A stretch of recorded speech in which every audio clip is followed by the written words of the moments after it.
Bukan main. Akhirnya aku bisa bertemu denganmu, Paman Temenggung Murtiwandawa. Dan pertemuan ini bukan karena aku berhasil menemukan Paman. Aku telah menjelajahi medan peperangan dari ujung ke ujung, namun tidak berhasil. Akan tetapi karena kemurahan hati Paman sendiri yang sudi menampakkan diri untuk menemuiku dalam gelar perang. Ternyata aku bukan apa-apa dibanding Paman Murtiwandawa. Aku sampaikan rasa hormatku, Paman. Kau terlalu memuji, Ken Arok. Aku tidak memuji, Paman, tetapi aku mengatakan keadaan yang sebenarnya. Kaulah yang luar biasa, Ken Arok. Kau mempunyai ilmu kanuragan yang sangat tinggi hingga tidak masuk akal.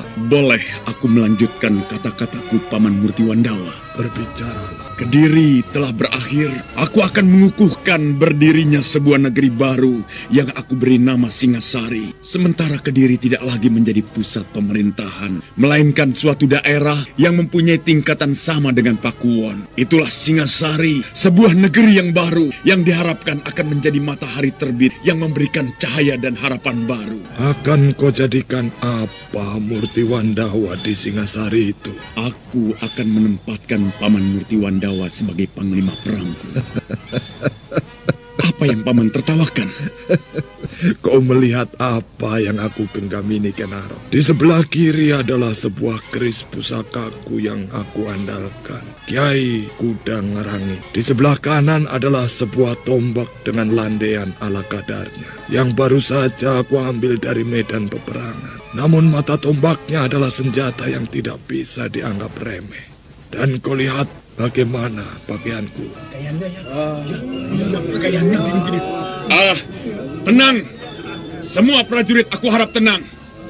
Ayo tenang prajurit.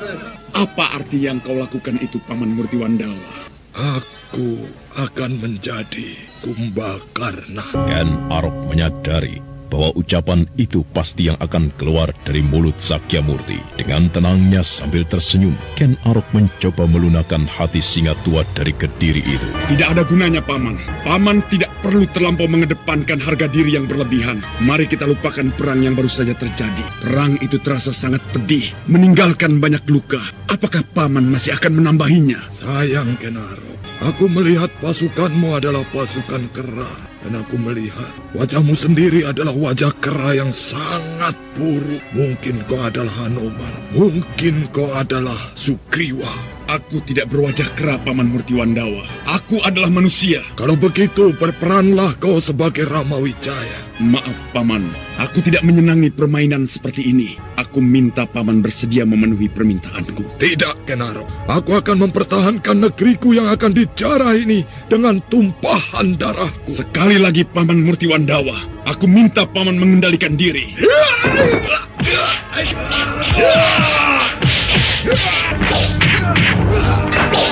Iya, salah seorang teman kita mati. Seekor kera telah mati di tanganku. Hai, para kera yang buruk rupa. Ayo, lawanlah aku. Lawan aku. Ini aku Kumbakarna. Ayo. Ayo, bunuh saja orang itu. Dia telah membunuh kawan kita. Iya. Ia telah menyamakan kita dengan kera.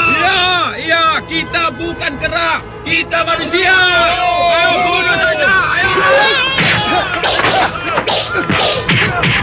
Maka kembali pecah pertempuran meski dengan warna yang berbeda. Walaupun tidak bisa disamakan dengan Ken Arok yang memiliki kemampuan kanuragan yang sangat tinggi.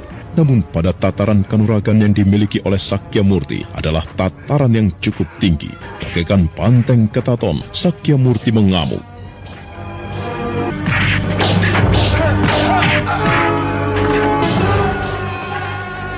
Ken Arok dililit kebimbangan. Dia justru menjadi serba salah ketika mengartikan Temenggung Murtiwandawa terlalu berat menyimpan permasalahan pribadinya dan ingin mengakhirinya dengan mencari kematian di medan pertempuran.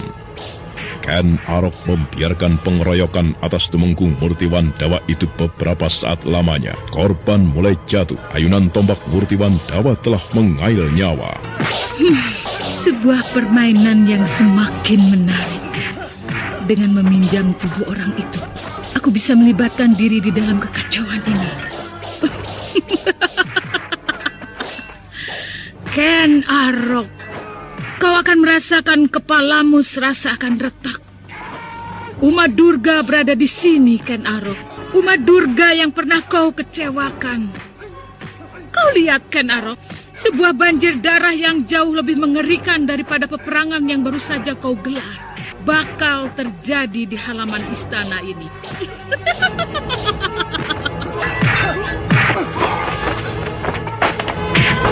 Satu dua korban berjatuhan. Setiap sambaran tombak yang tergenggam erat di tangan kanan Murtiwandawa berarti kematian.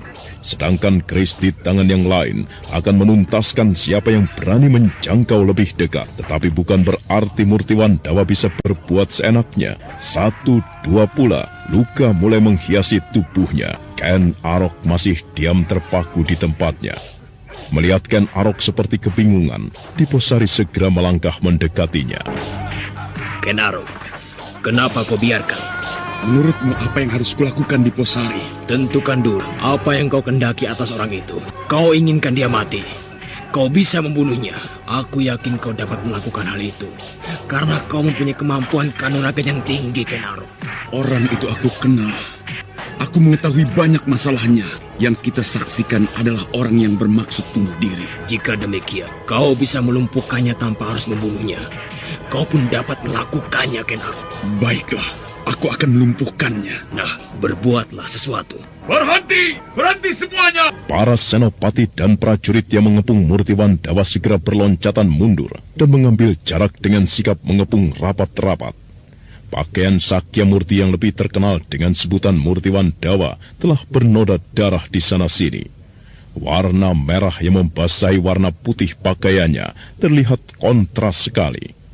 Dengan berdiri gagah dan tegak, Sakyamurti melintangkan tombak yang telah berpindah ke tangan kiri. Dan tangan kanannya kini memegang erat-erat kerisnya. Paman, aku akan melupakan apa yang telah Paman perbuat dengan membunuh beberapa orangku yang bergelimpangan ini. Aku melihatnya sebagai Paman yang menyimpan masalah dan sedang bermaksud untuk membunuh diri. Aku minta Paman mengubah pikiran. Hadapilah aku, Ken Arok. Kalau kau tidak mampu melakukannya, kau seorang perempuan. Baiklah, Paman. Aku akan melumpuhkanmu. Bunuh aku. Baiklah. Terjadilah apa yang akan terjadi.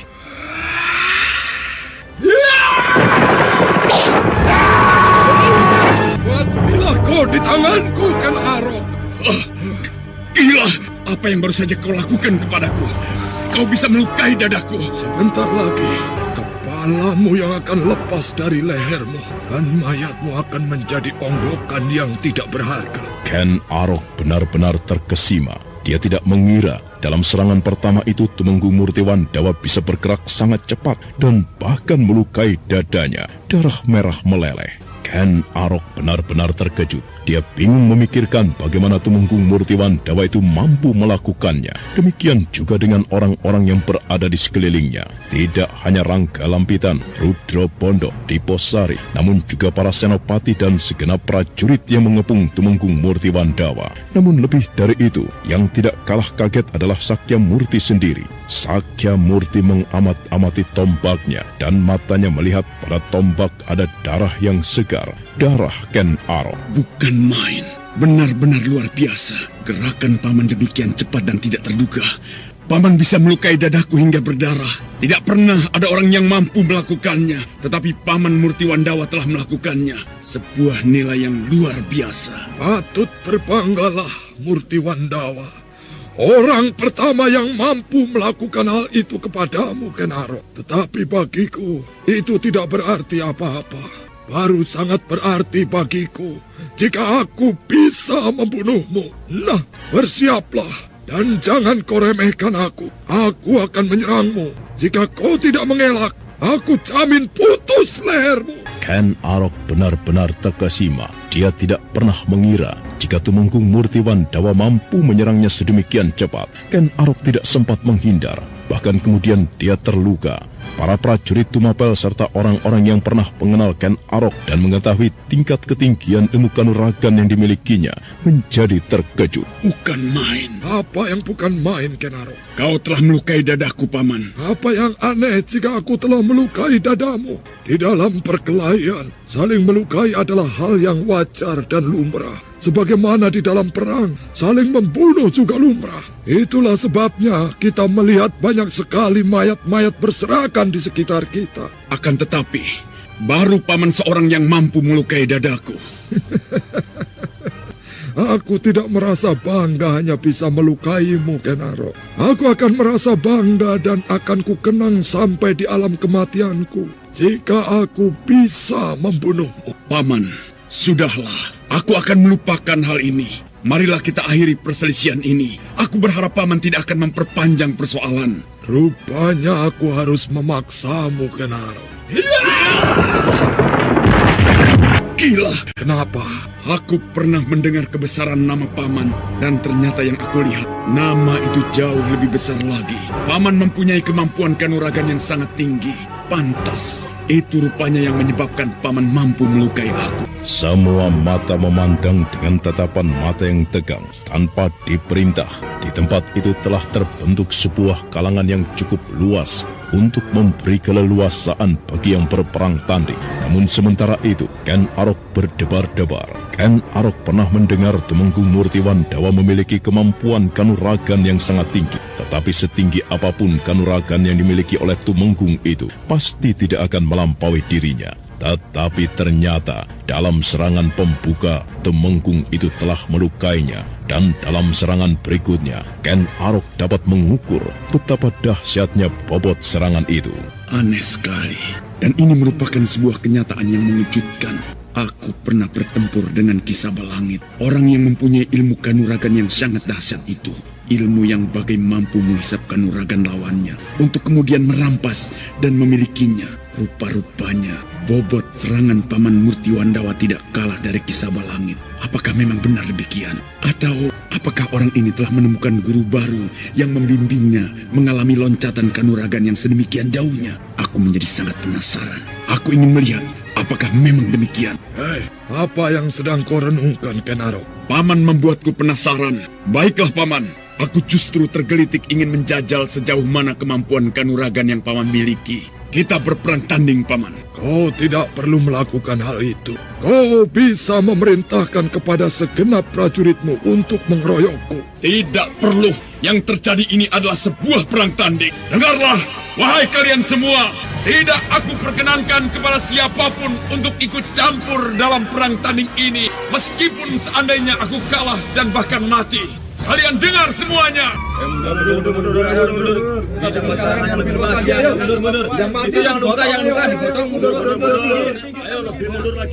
Sebuah perang tanding akan segera terjadi dan tentu menjadi sebuah tontonan yang sangat menarik. Kalangan yang dibuat untuk yang berperang tanding semakin lebar, sementara yang datang untuk menyaksikan juga semakin banyak. Tidak seorang pun yang memperhatikan bahwa di antara para prajurit yang menyaksikan, bahkan ikut berdesakan dan berada di paling depan kalangan, terdapat seorang wanita yang berdandan laki-laki dengan kepala diikat secarik kain. Orang itu memperhatikan Tumenggung Murtiwandawa dengan seksama dan bahkan ada kalanya mulutnya berkomat kamit. Telah disiapkan sebuah arena kalangan yang cukup lebar untuk kita berperang tanding mengadu nyawa Paman Murtiwandawa. Nah, aku persilahkan Paman mendahului menyerangku. Baik.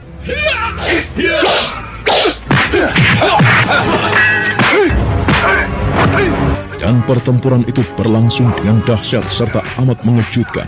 Ken Arok terperanjat karena ternyata Tumenggung Murtiwandawa mampu mengimbanginya. Sakyamurti sendiri heran mengapa dia bisa mengimbangi Ken Arok. Dan orang-orang yang pernah mengenal Tumenggung Murtiwandawa juga tidak habis mengerti dengan apa yang sedang terjadi. Bukan main. Selama ini aku membayangkan tidak ada orang yang mampu mengimbangi Ken Arok. Ternyata Tumenggung Murtiwandawa memiliki kemampuan yang luar biasa untuk disejajarkan dengan Ken Arok. Benarkah kau berpendapat demikian di Posar? Bukankah demikian kenyataannya, Kakang Rudobondo? Justru aku melihat adanya sesuatu yang aneh di Posar. Sesuatu yang aneh? Apa maksudmu? Tanyakan kepada Kakang Ranggalampitan. Benarkah demikian, Tuan? Aku pernah akrab di suatu masa dengannya. Kami berselisih jalan setelah aku memutuskan meninggalkan Kediri dan membangun kekuatan di Ganta. Tumenggung Murtiwandawa adalah orang yang luar biasa. Seluar biasa Tumenggung Yudapaksa yang memiliki ilmu kanuragan tinggi pula. Namun nampaknya orang itu telah mengalami lompatan kanuragan yang sangat tinggi sehingga mampu mengimbangi Ken Arok. Jadi, dengan demikian ada yang aneh. Ya, aku sedang berpikir apa kira-kira yang telah terjadi. Dan pertempuran itu pun berlangsung dengan dahsyat seolah-olah Tumenggung Murtiwandawa telah benar-benar menjelma menjadi Kumbakarna dan sedang bertempur dengan Hanuman yang memiliki ilmu kanuragan guna kesantikan yang juga sama-sama tingginya. Sementara itu, manakala pertempuran tengah berlangsung dengan dahsyat di dalam istana, Baginda Kertajaya memutuskan tetap tinggal di dalam istana menjadi gelisah. Seorang prajurit yang nampak melintas segera dipanggilnya. Pertempuran itu berlangsung dengan dahsyat, seolah-olah Tumenggung Murtiwandawa telah benar-benar menjelma menjadi Kumbakarna yang sedang bertempur dengan Hanuman yang memiliki ilmu kanuragan guna kasantikan yang juga sama tingginya. Sementara itu, manakala pertempuran itu tengah berlangsung dengan dahsyatnya, di dalam istana, Baginda Kertajaya memutuskan tetap tinggal di dalam istana. Dirinya menjadi gelisah. Seorang prajurit yang nampak melintas segera dipanggilnya. Hamba menghaturkan sembah Baginda. Aku terima sembahmu, prajurit. Baginda memanggil hamba. Apakah yang harus hamba kerjakan, Baginda? Prajurit. Iya, Baginda. Aku sudah tidak mendengar gemuruhnya peperangan, kecuali suara orang yang nampaknya berkelahi. Benarkah itu? Hamba tuanku. Lalu bagaimana dengan peperangan itu? Ceritakanlah kepadaku, prajurit. Ampun tuanku. Sebaiknya hamba memanggil senopati yang memimpin pengawalan istana pada saat ini, yang akan memberikan keterangan yang lebih jelas dari yang bisa hamba laporkan, tuanku. Aku mengerti apa yang ada di dalam perasaanmu, prajurit. Nampaknya kau takut. Aku memang pernah bertindak keterlaluan, membunuh seorang prajurit yang memberikan laporan yang tidak menyenangkanku. Disitulah letak kesalahan yang pernah aku perbuat, prajurit, yang membuatmu sekarang takut pula. Tetapi percayalah kepadaku, prajurit, bahwa pada saat ini aku telah melihat segala kekurangan yang pernah kuperbuat. Rupanya Hyang Batara Agung telah menghukumku, prajurit. Kau jangan takut, ceritakanlah kepadaku bagaimana dengan peperangan itu. Hamba tuanku, peperangan memang telah berakhir, tuanku. Dan siapa yang keluar sebagai pemenangnya? Kediri kalah, tuanku. Oh, telah aku duga, memang demikianlah yang akan terjadi. Terima kasih, prajurit. Kau telah berbuat sebaik-baiknya. Tetapi, siapakah yang sedang berkelahi di sana itu? Teriakan-teriakannya sedemikian lantangnya hingga terdengar sampai kemari. Ken Arok, tuanku. Ken Arok? Ya. Lalu siapa yang menjadi lawannya? Gusti Tumenggung Murtiwandawa, tuanku. Mendadak, rona wajah Baginda Kertajaya berubah, seperti ada sesuatu yang menggerayangi permukaan hatinya. Prajurit itu melihat bagaimana Baginda berusaha mengendalikan gejolak di dalam dadanya sendiri. Dengan pandangan yang sepertinya tidak percaya menatap prajurit di depannya. Benarkah apa yang kau katakan, prajurit? Yang bertempur itu adalah Tumenggung Murtiwandawa? Hamba tuanku, demikianlah sebenarnya. Murtiwandawa, Jagadewa Batara. Apa yang dilakukan itu adalah untuk membela Kediri, membela negerinya, bukan membela aku. Murtiwandawa, kau benar. Apa yang kau lakukan itu benar, tidak ada gunanya kau membela aku. Tidak ada gunanya membela Kertajaya. Kertajaya bermaksud berdiri, tetapi raja yang gelisah itu seperti tidak memiliki sisa kekuatan lagi, sehingga kembali duduk di atas damparnya. Sedangkan prajurit itu masih tetap bersila di depannya dengan tatapan mata tertunduk. Beberapa saat waktu berlalu, suasana hening mencengkram ruangan itu. Prajurit yang menghadap raja itu menjadi gelisah, karena Kertajaya tidak segera memerintahkannya untuk segera meninggalkan ruangan itu. Prajurit, hamba tuanku. Lalu bagaimana dengan Aryabanya? Apakah kau mendengar sesuatu tentang orang itu? Menurut yang aku dengar, Aryabanya bermaksud berkhianat kepadaku. Ia tidak membawa pasukan yang dipimpinnya untuk menyongsong pasukan Ganter. Tetapi dia akan membiarkan pasukan itu menggilas Kediri.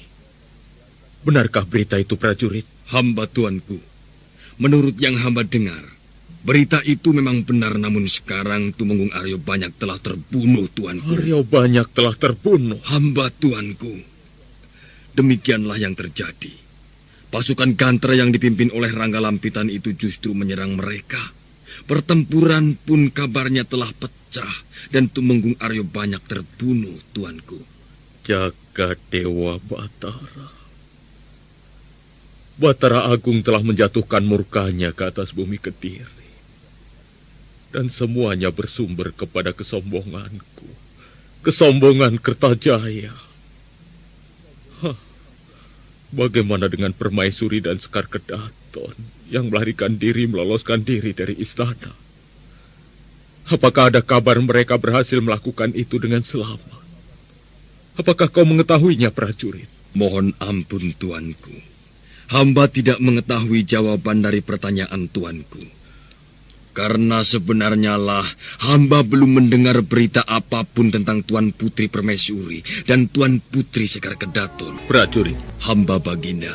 Tahukah kau mengapa aku sangat terkejut mendengar laporanmu tentang apa yang dilakukan oleh Tumenggung Murtiwandawa? Ampun, tuanku.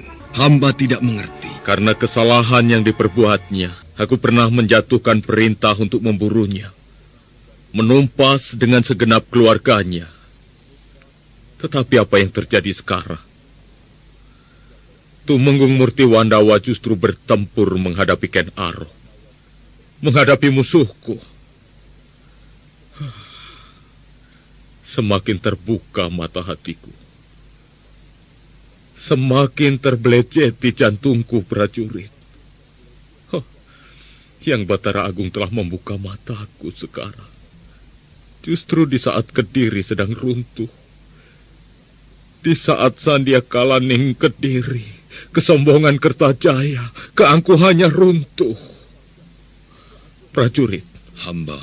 Pada saat seperti ini, bagaimanakah sikapmu?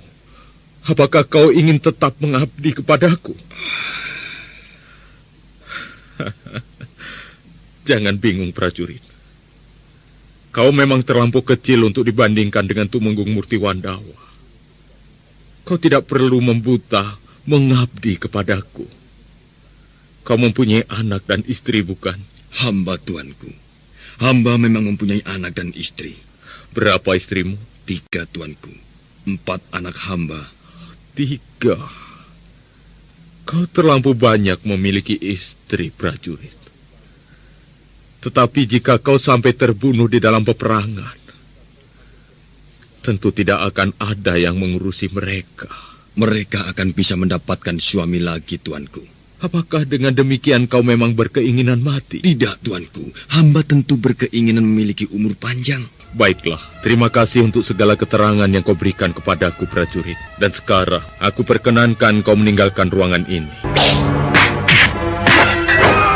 Sebuah serangan yang luar biasa baru saja terjadi. Tumenggung Murtiwandawa yang bagaikan terbang dengan tombak terjulur dengan gerakan sangat tidak terduga telah menggeliat di udara, menempatkan tubuhnya terbang jauh di atas tubuh Ken Arok yang sedang menyongsongnya. Adalah mata tombak yang dipegang Tumenggung itu yang menyambar kepala Ken Arok dan kemudian berhasil memporak-porandakan gelung rambutnya. Ken Arok sangat marah. Dia segera melenting mengambil jarak. Gila, kenapa? Paman hampir saja menebas kepalaku. Gelung kelingmu telah mudar, Ken Arok. Gila.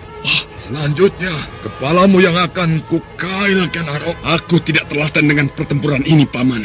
Lalu apa maumu? Jika kita terus bertempur dengan cara yang seperti ini, maka dalam waktu 10 hari pertempuran ini belum tentu selesai. Mari kita akhiri dengan benturan Aji Pamungkas, supaya cepat kelihatan hasilnya. Jika aku harus mati di tangan Paman Murtiwandawa, maka segeralah mati. Sebaliknya, jika Paman Temenggung yang memenangkan perang tanding ini, Paman boleh mengangkat diri menjadi raja di Kediri.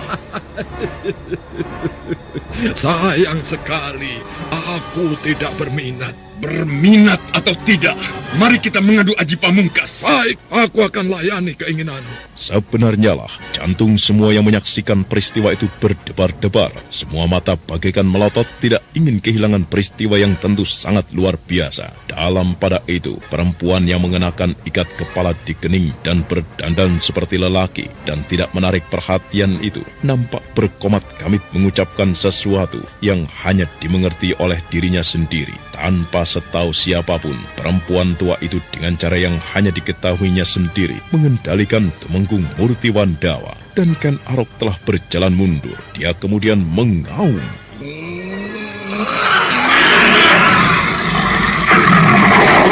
Sebuah keadaan yang aneh dan sangat mendebarkan telah terjadi. Mata Ken Arok bagaikan bercahaya, namun yang lebih mendebarkan adalah udara yang mengelilingi Ken Arok, seolah bergerak. Semua orang yang mampu melihat dengan jelas keadaan yang tidak sewajarnya itu. Sebuah ajian yang sangat dahsyat telah siap untuk dilemparkan singa liar padang karautan. Ajian yang tidak ada namanya, karena kemampuan itu telah menyatu di tubuh Ken Arok sejak kelahirannya. Namun sementara itu, Sakya Murti juga telah menyiapkan sebuah kekuatan yang dahsyat. Kekuatan yang barangkali mampu meruntuhkan gunung dan membuat asap lautan.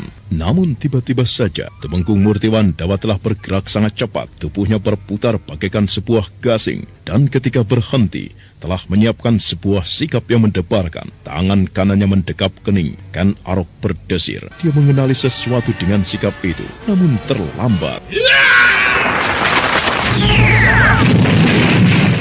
Gila, aku tidak sempat melihatnya. Apa yang baru saja terjadi? Sebuah benturan yang dahsyat telah terjadi. Lihat, aku terjatuh. Bibirnya berdarah. Dan lihat lawannya. Ia masih mampu berdiri. Bukan main. Selama ini aku mengira Ken Arok adalah orang yang tidak mungkin menemukan lawan. Iya ya. Ternyata sekarang ada orang yang mampu membuatnya kelabakan. Itulah sebabnya isi dari kehidupan ini. Siapa yang tinggi, ternyata ada yang melebihi tingginya. Sebuah benturan yang sangat dahsyat telah terjadi. Demikian Tumenggung Murtiwandawa menggerakkan tangannya bagaikan mengibaskan sesuatu. Seberkas sinar telah melesat menyongsong kekuatan yang telah dilepas pula. Ledakan gemuruh yang disusul oleh udara yang mengimbas kasar menerpa ke segala penjuru. Ken Arok terhenyak untuk kemudian terjengkang. Darah telah mengalir dari sudut bibirnya. Ken Arok berusaha untuk bangkit, tetapi dia terhuyung-huyung kembali. Sementara ternyata tidak demikian keadaan Tumenggung Murtiwandawa. Seperti ada sesuatu yang tidak wajar. Tumenggung Murtiwandawa pun kebingungan. Kenapa dengan diriku ini? Ada apa denganku?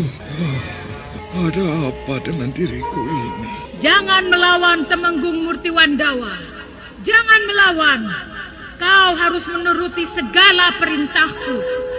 Ayo, bukankah kau ingin menjadi Kumbakarna? Bukankah kau ingin mengamuk? Lihat di sekelilingmu. Lihatlah di sekelilingmu. Banyak orang, bukan? Mereka semua sedang mengepungmu. Mereka akan membunuhmu. Ayo, Kumbakarna, mengamuklah, mengamuklah. Mulailah, Kumbakarna. Mereka mengepungku. Mereka akan membunuh aku.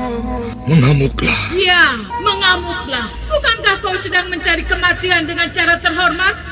Iya, aku ingin mati. Matilah. Tetapi mengamuklah. Kekuatan untuk mengamuk itu telah berada di keningmu. Dekaplah. Kau akan merasakannya. Ayo, Kumbakarna. Buatlah tempat ini menjadi Karangabang.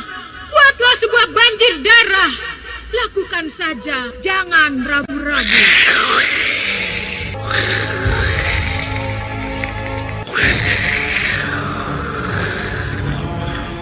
Ayo, majulah kalian semuanya. Ayo, majulah kalian semuanya. Siapa yang ingin mati, mendekatlah. Mendekat kepadaku.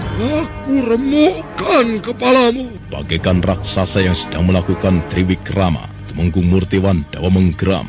Orang-orang yang mengepung menjadi ngeri. Tetapi yang lebih terkejut lagi adalah Ken Arok, singa liar padang karautan yang telah berhasil menguasai diri lagi itu. Setelah benturan ajiannya, terbelalak memandang kening Tumenggung Murtiwandawa.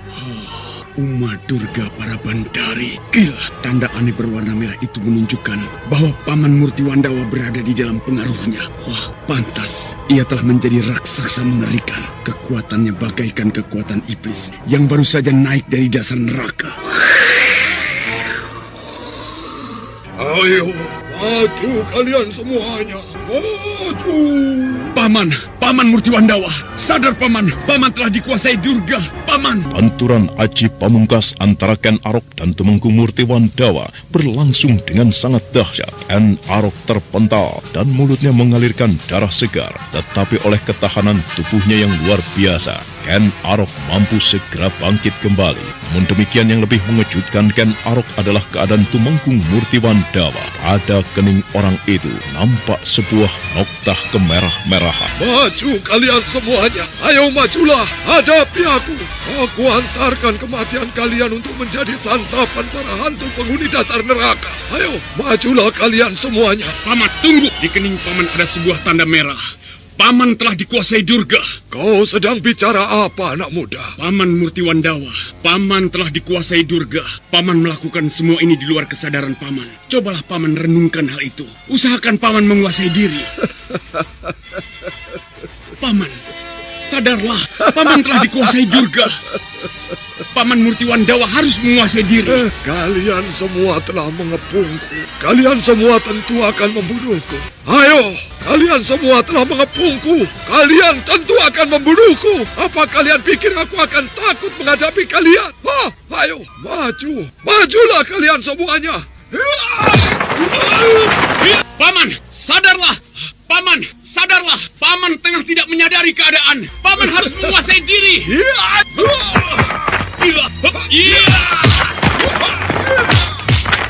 Yang terjadi kemudian bukan lagi perang tanding. Karena Sakyamurti tidak hanya menyerang Ken Arok, tetapi serangannya juga ditujukan pada prajurit yang mengepungnya, sehingga mereka kemudian ikut menyerang. Pertempuran yang kemudian terjadi seolah demikian banyak orang tengah mengepung dan memburu seekor harimau. Tetapi harimau itu bukan sembarang harimau, bukan harimau yang mudah dilumpuhkan, tetapi bahkan telah meminta banyak korban. Korban-korban kemudian berjatuhan. Setiap sambaran tombak Tumenggung Murtiwandawa selalu berarti maut bagi korbannya.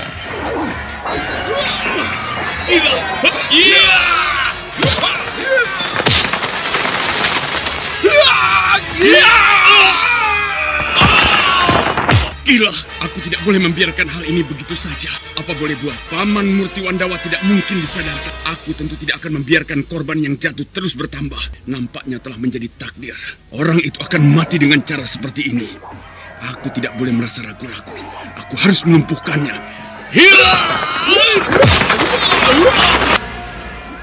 Korban luka atau mati semakin banyak oleh serangan Murtiwandawa. Tetapi setiap serangan Ken Arok yang tidak terelakkan juga berakibat fatal bagi Tumenggung Murtiwandawa. Ketahanan wadak seseorang ada batasnya. Itulah sebabnya ketika beberapa waktu berlalu, tubuh Tumenggung Murtiwandawa telah arang keranjang. Bahkan kemudian tidak mampu bergerak lagi, kecuali berdiri dengan tombak masih berada di tangannya. Berhenti! Hentikan serangan! Mengapa malah dihentikan? Orang itu sudah tidak berdaya. Lihat, dengan mudah kita tinggal membunuhnya. Ya, mengapa justru dihentikan? Kawan-kawan kita sudah banyak yang menjadi korban. Lihat, berapa kawan kita yang mati dan berapa kawan kita yang terluka. Tidak terhitung jumlahnya. Kita bunuh saja. Kita bunuh orang itu. Bunuh! Bantai orang itu. Kita bantai untuk menukar kawan-kawan kita yang dibunuhnya. Tenang kalian semua. Aku minta diam. Diam! Lihat orang ini. Nama sebenarnya adalah Sakyamurti, yang kemudian ia lebih terkenal dengan nama yang lain, Tumenggung Murtiwandawa. Sekarang ia telah melakukan perbuatan yang sangat mengerikan. Terlampau banyak korban kawan kita yang telah menjadi endok amun-amun karena perbuatannya. Kita tidak bisa membiarkan perbuatannya itu begitu saja, bukan? Kita bunuh orang itu. Kita tidak bisa memaafkannya. Kita bunuh saja. Baik, aku sependapat. Aku setuju dengan isi hati kalian. Orang ini harus dibunuh. Ia sudah kehilangan tenaganya. Akan tetapi itu bukan berarti kita harus memaafkannya. Akulah yang akan menjatuhkan tangan untuk merampunginya dengan sebuah hukuman yang paling dahsyat. Kalian lihat saja. Kalian lihat apa yang akan kulakukan. Ken Arok berjalan mengitari Sakyamurti, seolah sedang mencari sudut yang paling sesuai untuk membantai Sakyamurti yang sudah kehilangan kekuatan itu. Dan Ken Arok pun kemudian menggeram, tangannya mengempang. Sebuah hajian yang dahsyat telah disiapkannya. Aku tidak boleh gagal. Aku harus berhasil mengenai keningnya. Aku harus tepat sasaran mengenai keningnya. Tidak boleh meleset. Harus kena.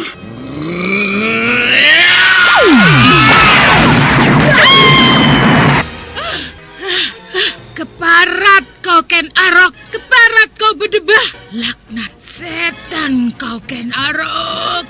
Setan alas kau, Ken Arok. Sebuah kenyataan sangat mengejutkan. Orang-orang yang menyaksikan terpana. Mereka terperanjat ketika menyaksikan serangan itu ternyata tidak ditujukan kepada Tumenggung Murtiwandawa, tapi pada seseorang yang berada di antara penonton.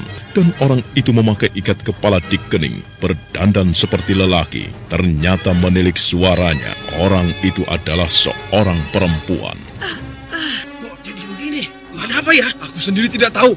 Mengapa justru aku menyerang seorang perempuan? Siapa pula perempuan itu? Wah, jadi menarik sekali persoalan ini. Lihat, di kening perempuan itu ada apanya? Mata. Benarkah itu mata? Cut, licik kau, Ken Arok. Licik kau, setan alas. Licik kau. Kau katakan aku licik, Uma Durga.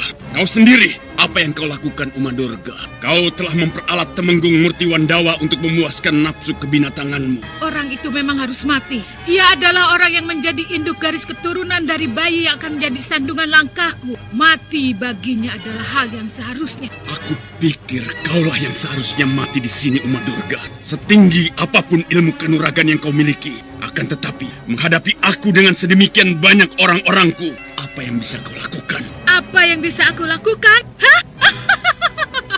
Lihat! Lihat! Hai! Oh, keparat! Jangan lari kau iblis! Ken Arok menjadi sangat geram oleh marahnya Uma Durga yang telah lenyap dari pandangan mata. Sebuah benda yang dibanting dan kemudian menimbulkan asap serta menyelubungi tubuh pemuja Durga itu menyebabkan Uma Durga kemudian hilang. Para prajurit terbelalak, semua berdesak-desakan. Paman, Paman Murtiwandawa. Ken Arok. Ini aku, Paman. Terima kasih, Ken Arok. Paman jangan mengucapkan terima kasih. Apa yang telah aku perbuat kepada Paman, sehingga Paman mengucapkan terima kasih?